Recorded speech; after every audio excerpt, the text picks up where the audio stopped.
Welcome to the Tech Egg. Don't get scrambled. Enjoy the video. In this video, I will explain how to learn embedded programming. We'll start by laying a strong foundation, covering essential concepts and the right tools. This guide will help you navigate the complexities of hardware and software integration, ensuring you build a solid understanding from the ground up. Get ready to dive into the exciting world where code meets the physical world, making devices come alive with your instructions. Next, let's talk about the essential tools you'll need.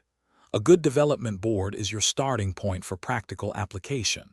Pair that with a robust IDE for writing and compiling your code. Don't forget the debugging tools. They are crucial for understanding what's happening at the hardware level. These tools will be your best friends as you bring your embedded projects to life, helping you see your code in action. Hey everyone, if you're finding this guide useful, please hit that like button and subscribe for more content. Quick recommendation: life's too short for cheap socks. Go darn tough.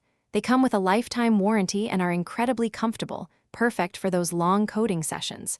You can find the link to these amazing socks and other great deals in the description below. Now, let's get back to the video.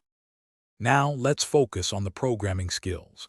C and C++ are the workhorses of embedded systems, so a deep understanding of their nuances is vital.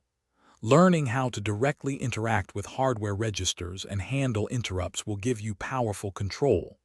Remember, embedded systems often have limited resources, so writing efficient and optimized code is not just good practice, it's essential for performance. Once you have the basics down, it's time to explore more advanced topics.